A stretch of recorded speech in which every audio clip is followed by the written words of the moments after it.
새벽에 주시는 하나님 말씀, 새벽 날개를 찾아주신 여러분 진심으로 환영합니다. 오늘도 우리에게 새날을 허락해 주신 참 좋으신 우리 하나님께서 또 새로운 은혜 주실 것을 기대하시면서 오늘은 시편 16편 말씀 함께 나누겠습니다. 하나님이여 나를 지켜주소서. 내가 주께 피하나이다.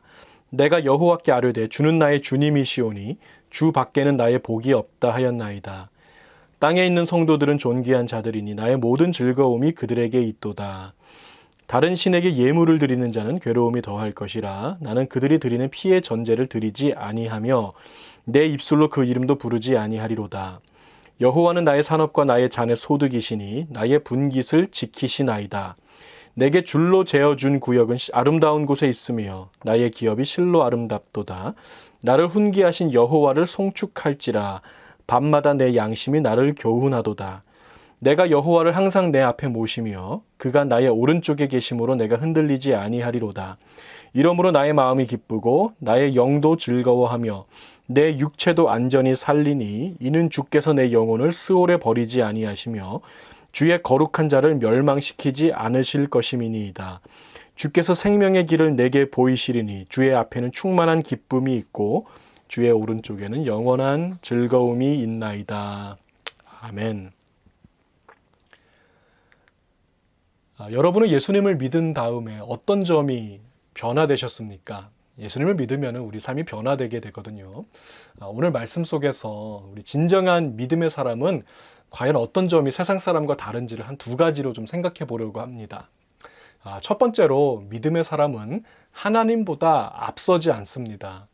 오늘 이 시편 16편을 지은 사람은 이제 다윗이라고 성경이 기록하고 있는데요. 우리가 알다시피 다윗은 왕이었어요. 여러분 그 당시에 왕이면요, 뭐 하나님 다음으로 높은 사람 아니겠습니까? 뭐 최고 권력자, 통치자가 왕인데요. 뭐 엄청난 권력과 힘과 부와 명예, 인기 모든 것을 가진 사람이잖아요. 그럼에도 불구하고 이 다윗이 정말 특별했던 것은요, 다윗은 하나님 앞에서는 늘 어린아이와 같은 모습을 갖고 있었다는 거예요. 다윗은 자기 직속 군대도 갖고 있었고 권력, 힘 다 갖고 있었지만 그는 스스로를 지키려고 하지 않았습니다. 그 대신에 다윗은 뭐라고 말합니까? 하나님 나를 지켜주세요. 나는 하나님 없이는 못 살아요. 이것이 다윗의 고백이죠. 1절 말씀 보세요. 하나님이여 나를 지켜주소서. 내가 주께 피하나이다. 우리가 권세가 좀 생기고 힘이 생기고 하면요, 하나님을 좀 우습게 보는 사람들을 여러분 많이 보셨지 않습니까? 내가 힘이 생기면요, 하나님을 내 플랜에서 제외시킵니다. 모든 계획과 어떤 플랜에서 하나님 제외시키고 내가 앞에 서게 되죠. 다윗은 그 반대였다는 거예요. 다윗은 힘을 갖고 권력이 생길수록 더 주님께 가까이 나아갔습니다. 더 주님 안으로 들어갔습니다. 2절에서 다윗은 이렇게 고백하죠. 주 밖에는 나의 복이 없습니다. 이 말을 바꿔서 하면요, 나의 모든 복은 다 주님 안에 있다는 거예요. 목동일 때도 하나님을 의지하고 또 왕일 때도 하나님을 의지하는 사람은 절대로 흔들리지 않습니다.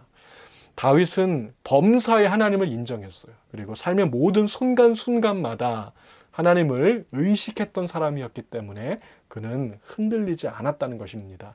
8절에서 다윗은 이렇게 고백하죠. 내가 여호와를 항상 내 앞에 모시며 그가 나의 오른쪽에 계심으로 내가 흔들리지 아니하리로다.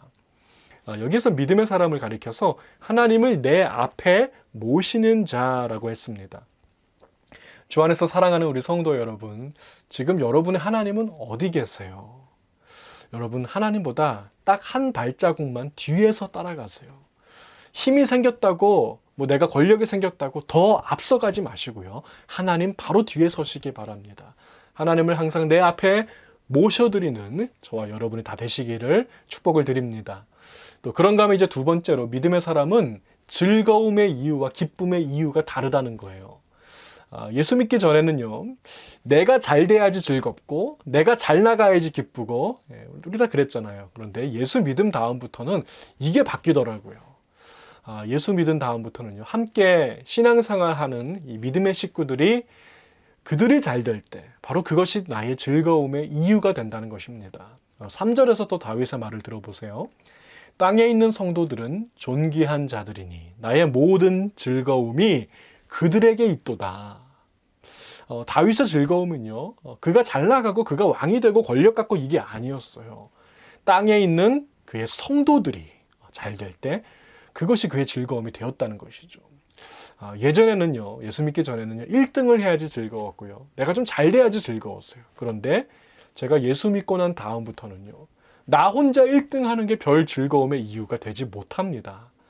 우리 교회 집사님, 또 뭐 권사님, 성도님들 점점 힘들어지는데 나 혼자 잘 된다고 기뻐한다면 그 사람은 하나님 믿는 사람이 아닌 것이죠. 성경에서 진정한 믿음은 주 안에서 형제와 자매를 돌보고 고아와 과부를 돌아보며 모든 좋은 것을 함께 나누는 자라고 했습니다. 때로는요, 어쩔 때는 나보다 내 옆에 있는 이 형제가 더 잘 될 때가 있죠. 더 잘 나갈 때가 있을 거예요. 믿음의 사람은 그래도 기쁩니다. 믿음의 사람은 마음이 넉넉하기 때문이죠. 이스라엘 백성들이 이제 출애굽한 다음에 이제 가나안 땅에 들어가게 되잖아요. 그 12지파의 이스라엘 사람들에게 이제 땅이 분배가 된다고요. 근데 이때 땅을 분배할 때 어떻게 했냐면 제비를 뽑아서 땅을 분배합니다. 자, 당연히 어떤 사람들한테는 더 넓은 땅이 주어졌을 것이고요. 또 어떤 사람들한테는 좀 좁은 땅을 분배받은 사람들도 있었을 것입니다. 비옥한 평지, 이런 좋은 땅을 분배받은 사람도 있었을 것이고, 골짜기나 광야같이 좀 안 좋은 땅을 분배받은 사람들도 있었을 거예요. 제비 뽑기의 결과니까 어쩔 수 없잖아요. 자, 제비 뽑아서 받은 땅을 성경에서는 분깃이라고 합니다. 분깃. 누가 이 분깃을 나에게 주셨습니까? 오늘 본문에 보니까 하나님이 나에게 주셨다고 말하고 있어요. 여호와는 나의 산업과 나의 잔의 소득이시니 나의 분깃을 지키시나이다. 내게 줄로 재어준 구역은 아름다운 곳에 있으며 나의 기업이 실로 아름답도다. 자, 여기 5절에 나오는 나의 산업, 이 산업은 상속된 어떤 그런 땅을 말하는 것입니다. 또 분깃은 분배받은 땅을 말하는 거예요. 이 땅이 어떻게 나한테 왔습니까? 제비 뽑아서 운이 나빠서 그 땅이 나한테 온 게 아니라는 거예요. 하나님께서 나에게 주셨다는 것입니다. 하나님께서 그 제비 뽑는 절차까지도 사용하셔서 바로 그 땅을 나에게 허락해 주셨다는 거예요. 여기 보니까 그 땅은 나를 위해서 줄로 재어 주신 곳이다 라고 말씀하고 있습니다. 내게 줄로 재어 준 구역은 아름다운 곳에 있으며 나의 기업이 실로 아름답도다. 그러니까 그 땅의 어떤 위치와 규모와 지형과 모양까지 하나님이 다 미리 보시고 나를 위해서 예비하신 장소라는 것이죠. 여러분, 하나님께서 내 생각하면서 나를 위해 주신 곳이니까요. 이게 얼마나 좋은 땅이에요. 얼마나 아름다운 곳입니까? 여러분, 믿음의 사람은요, 큰 땅을 보고 아름답다고 부르지 않습니다. 믿음의 사람은 하나님이 주신 땅을 아름답다고 부르는 거예요. 믿음의 사람은 큰 집을 보고 아름답다고 말하지 않습니다. 믿음의 사람은 하나님이 인도하신 그 집을 보고 아름답도다 이렇게 부르는 것입니다. 혹시 다른 성도가 나보다 더 큰 땅이나 더 큰 집을 차지하게 될 수도 있잖아요. 여러분, 그것은 우등과 열등의 결과가 아니에요. 누가 더 잘나고 못나고 이 문제가 아닙니다. 하나님의 계획하심의 일부라는 것을 여러분 믿으시기 바랍니다. 여러분, 어떤 사람에게는 더 험난하고 힘든 지역을 분배해 주셨을 거예요. 왜 그럴까요? 그것을 잘 헤쳐나갈 것을 하나님이 믿어주셨기 때문이죠. 헤쳐나갈 능력도 함께 주실 것을 믿습니다. 하나님께서 저와 여러분을 위해서 줄로 재어주신 구역이 있어요. 여러분에게 비즈니스가 있습니까? 여러분에게 직장이 있습니까? 가정이 있습니까? 교회가 있습니까? 사역이 있습니까? 여러분, 그곳은 좋은 곳입니다. 아름다운 곳입니다. 하나님께서 줄로 재어준 곳이기 때문에 바로 여러분을 위해서 준비하신 곳이라는 것을 믿으시기 바랍니다. 여러분은 우연히 그곳에 있게 된 게 아니에요. 그냥 제비 뽑아서 어떻게 우연히 가게 된 게 아니라 하나님의 원대한 계획과 인도하심이 분명히 그곳에 숨겨져 있다는 것입니다. 여러분, 믿음의 사람은요, 하나님보다 앞서지 않습니다. 즐거움과 기쁨을 다른 사람과 나눌 수 있는 넉넉한 마음을 가진 사람이 정말 믿음의 사람이죠. 이런 사람은 성경에 보니까 복 있는 사람이라고 말하더라고요. 행복한 사람. 여러분, 행복의 반대말을 여러분 뭐라고 생각하세요? 행복의 반대말은 불행이 아닙니다. 행복의 반대말은 비교예요, 비교. 제가 좋아하는 게 CCM 노래 중에 행복의 열쇠라고 하는 제목의 노래가 있어요. 그 후렴 가사를 좀 말씀드리기 원하는데요. 비교는 바보들의 놀이, 최선은 우리의 권리, 결과는 하나님의 뜻, 감사만이 행복의 열쇠. 행복의 반대는 비교입니다. 비교하기 좋아하는 사람은 진정한 행복을 누리지 못한다는 것입니다. 하나님께서 나에게 주신 것이 가장 좋은 것이고 가장 아름다운 것인데 자꾸만 남의 것 쳐다보고 눈 돌리는 사람, 결코 그 하나님께서 주신 그 아름다운 것들을 풍성하게 누릴 수가 없다는 것이죠. 하나님을 늘 앞에 모시고 하나님을 인정하는 사람은 반드시 행복해질 것입니다. 하나님을 떠나서는 나에게 복이 없기에 하나님 안으로 더욱더 들어가는 사람은 반드시 행복해질 것입니다. 하나님께서 나에게 주신 것을 아름답다라고 고백하는 사람, 행복한 인생 되시는 저와 여러분이 다 되시기를 우리 주님의 이름으로 축복을 드립니다. 기도하시겠습니다. 하나님, 이 시간에 우리가 말씀을 통해서 또 하나님께서 기뻐하시는 참 믿음의 사람의 모습을 바라봅니다.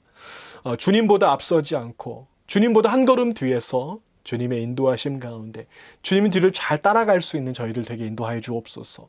하나님을 항상 내 앞에 모시며 바로 그 하나님을 내 중심에 모시고 내 곁에 늘 둘 수 있는 믿음의 사람이 다 되게 인도하여 주시옵소서.